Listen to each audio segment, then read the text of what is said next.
नमस्कार दोस्तों, मैं विकास अंबेडकर आप लोग के सामने एक प्रश्न लेके आया हूँ। जो प्रश्न इस प्रकार है, देखिएगा। दो पुलिस ने संख्याओं अपने का होटल अंतर वाले से अपने असर से 1365 है। अंदर की हलचल जानने की कोशिश की। इसमें बड़ी दरवाजा खटखटाया, छोटी इसके बाद संख्या कोई से थी। बड़ी संख्या जो है छोटी वसंत का संख्या से सच विभाजित करने पर भागफल और शेषफल कहते हैं किसी का 6 और 15 है। तो बड़ी संख्या ज्ञात करें। आइए इस प्रश्न को हम देखते हैं। दिखाइए। दो संख्याओं का अंतर हमारी ये है। माना ये दो संख्या का अंतर हमारा कितना है, 1365। ठीक। अब इसमें एक बड़ी संख्या, इसमें बोला है बड़ी संख्या छोटी संख्या से विभाजित करने पर भागफल और शेषफल जो आता है, हमारा भागफल कितना है, जो हमारा भागफल है 6 है।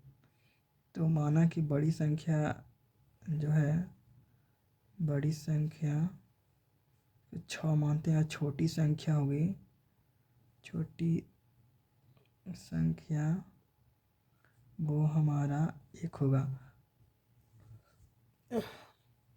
यहाँ पर ध्यान दिया जाए, ये भाग 15 है जो शेषफल है। ठीक। अब दोनों संख्याओं का अंतर 1365 है।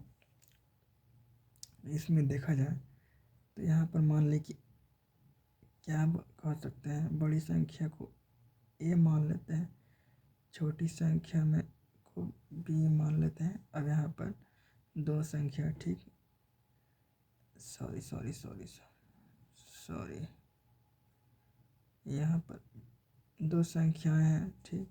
अब इसमें देखना ये है कि दोनों संख्याओं का अंतर 1365 है।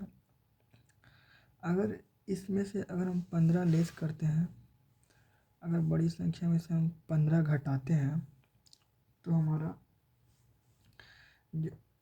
सॉरी बड़ी संख्या ज्ञात कर सकते हैं। अगर इसमें से हम 15 लेस करते हैं तो आइए इस प्रश्न को देखते हैं। यहाँ से अगर इसमें से बड़ी संख्या में से 15 घटाते हैं, लेस करते हैं, यानी कि अगर बड़ी संख्या निकालना हो इसमें 15 लेस करना पड़ेगा।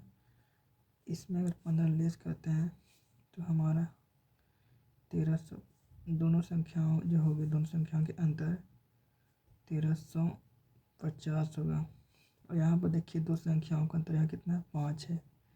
निकालना है बड़ी संख्या तो 6 से गुना करेंगे, तब जो कटेगा काट देंगे। आइए काटते हैं। तो 5 2 10, 5 7 35, यानी 270 बार में कटा, 270 गुने 6, यानी कि 6 जीरो 6 सत्ते 42, 6 दूनी 12 12 4 16। ये जो हमारा है बड़ी संख्या, यानी हमारा a-15 बराबर बड़ी संख्या 1620।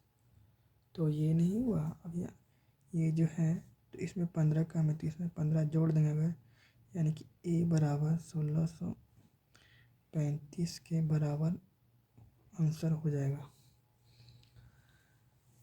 उसी प्रकार से आता है नेक्स्ट क्वेश्चन। देखा जाए प्रथम 4 विषम संख्याओं का योग। प्रथम 4 हमको पता है कि औसत बराबर हमारा होता है, औसत बराबर होता है योग बटा संख्या। अगर औसत निकालना तो योग बटा संख्या करते हैं। ठीक है। अब इसी तरह से एक प्रश्न है, प्रथम 4 विषम संख्याओं का योग क्या होगा। देखा जाए अगर प्रथम 4 विषम संख्या, मान ली कि विषम संख्या उसे बोलते हैं जो केवल जो 2 से ना कटे बल्कि सभी से कटे। 1 3 5 7, 4 लेना है इसलिए 4 रखी है। तो अगर ये सबको जोड़ देंगे तो हमारा ही 4 विषम संख्याओं का योग निकल जाएगा। कितना, 1 3 4 4 5 9 9 7 16, यानी कि हमारा उत्तर ये हो जाएगा। एक और ये भी कर सकते हैं, हमको निकालना कुछ ही औसत दिया हुआ 4 है। अब देखा जाए औसत दिया हुआ 4 है, योग निकालना है, तो ये योग बराबर ये भी तो कर सकते हैं। अगर औसत बराबर योग बटा संख्या है तो योग बराबर हम योग बराबर औसत गुने संख्या भी तो कर सकते हैं। तो यहाँ पर देखा जाए अगर 4 मल्टीपल 4 करते हैं तो हमारा 16 आ जाएगा, यानी उत्तर ही हो जाएगा। क्या बात है नेक्स्ट क्वेश्चन की ओर। देखा जाए किसी अंक को यदि 1 से 9 तक गुना करें तो गुणनफल के योग प्रत्येक दशा में इस अंक के बराबर होता है। तो ये बहुत ही साधारण क्वेश्चन। अगर किसी संख्या यदि किसी अंक को यदि 1 से 9 तक गुना किया जाता है, जैसे मान लीजिए 9 को किसी से भी गुना करेंगे ना तो वो जो उसका योगफल आएगा वो हमेशा 9 से डिविजिबल रहेगा। जैसे मान लीजिए कि अगर 9 को हम 2 से गुना करते हैं तो 9 दूनी 18, इसका योगफल 9 आएगा। 1 8 9। अगर मान 9 को गुना हम 3 से करते हैं तो 9 3 27, इसका योगफल 2 और 7 9। अगर इस तरह से और भी देखते हैं, अगर 9 को गुना 5 से करते हैं तो 9 5 45, 4 और 5 9 के बराबर। तो कहने का मतलब ये है कि 1 से 9 तक अगर 9 से मल्टीपल किसी अंक से करते हैं तो हमेशा उसका योगफल 9 आएगा। तो किसी भी संख्या को उठा लें तो इसका उत्तर नहीं है बताने के लिए कि है कोई भी संख्या को अगर 9 से गुना करते हैं तो उसका योगफल हमेशा 9 आता है, समझ लीजिएगा। अब अगला क्वेश्चन है, प्रथम देखा जाए प्रथम 25 सम संख्याओं का योग क्या होगा। तो इस प्रश्न को सिद्ध करते हैं। बहुत अच्छा रोमांचक क्वेश्चन। हमारा क्या प्रथम 25 सम संख्याओं का योग क्या होगा। तो आइए पहले हम देखते हैं औसत जो हमारा होता है योग बटा संख्या, ठीक है। योग बटा संख्या हमारा औसत जो होता है। अब अगर संख्या यहाँ पर से आपको फार्मूला बता रहे हैं, अगर योग निकालना हो तो औसत गुना संख्या कर देंगे। अगर आपको संख्या निकालना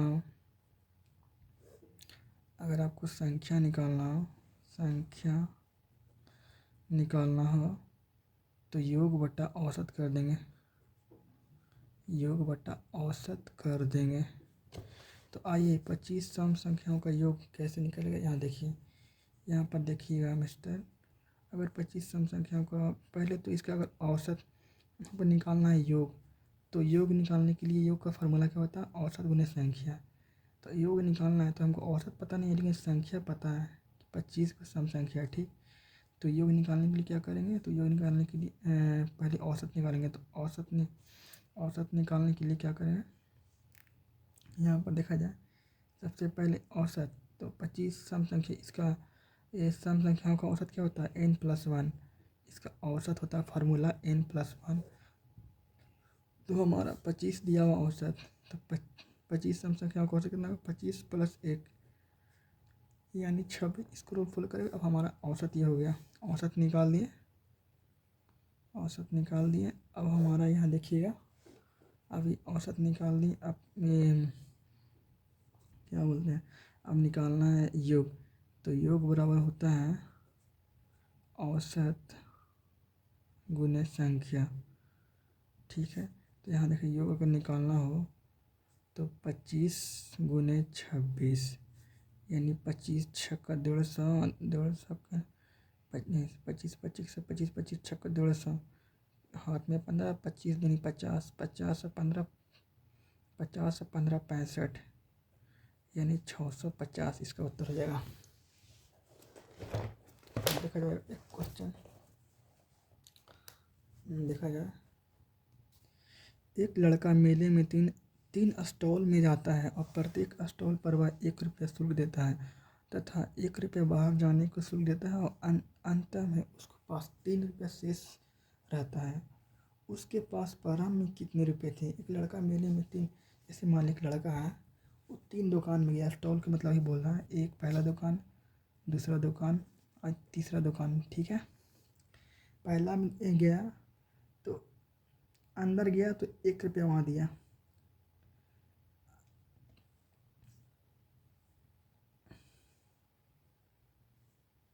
ठीक है।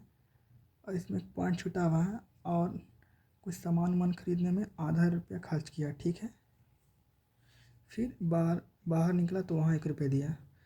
इसी तरह से हो गया, अंदर 1 रुपया दिया, कुछ सामान खरीदने में आधा रुपया दिया, फिर 1 रुपया दिया। इस तरह से 1 रुपया हो कि आधा रुपया खर्च किया और 1 रुपया वो मतलब निकलते टाइम दिया। उसके पास लास्ट में 3 रुपया बचा।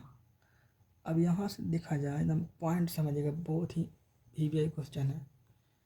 जैसे 3 रुपये इसके पास बचा, ठीक, यानी कि अब मान लिया हम उल्टा चलते हैं अंतिम से अंतिम, चलेंगे शुरू में आ जाएंगे आराम से। देखा जाए 3 रुपये अगर बचा यहाँ पर, तो यानी कि 1 रुपया दिया, 3 बचा हुआ, तो अगर 1 रुपया जोड़ेंगे तो 4 रुपये हो गया।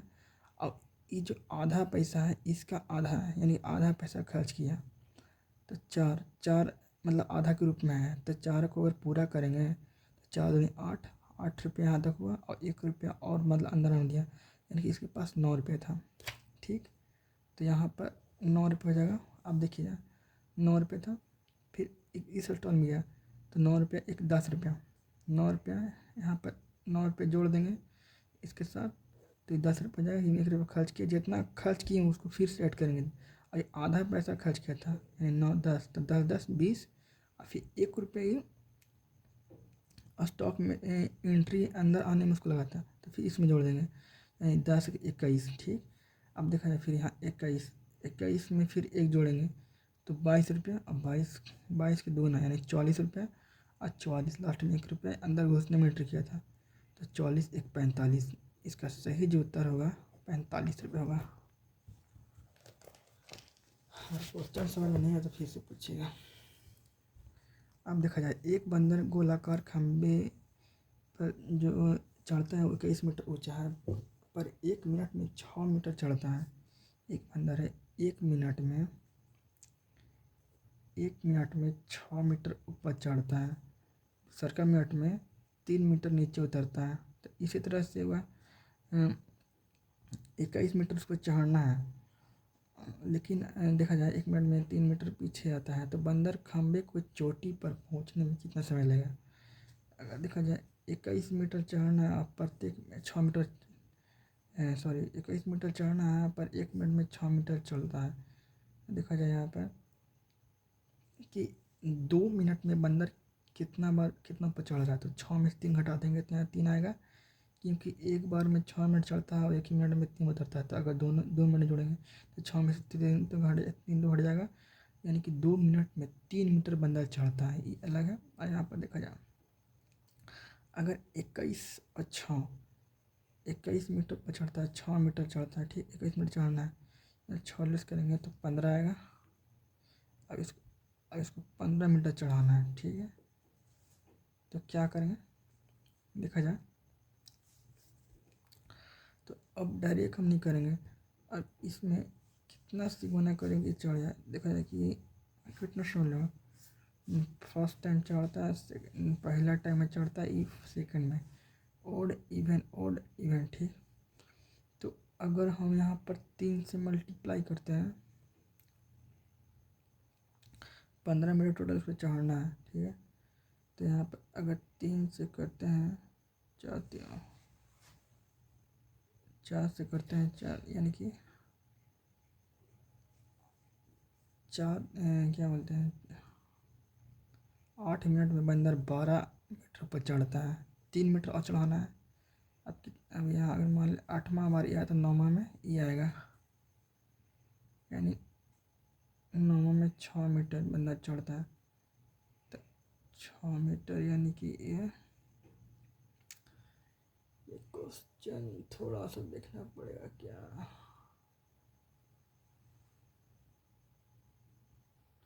इस क्वेश्चन को सस्पेंड कर रहा हूँ अभी, बहुत इस क्वेश्चन को फिर देखना पड़ेगा, बस दिमाग में नहीं आ रहा है, क्वेश्चन मिस्टेक हो जा रहा है।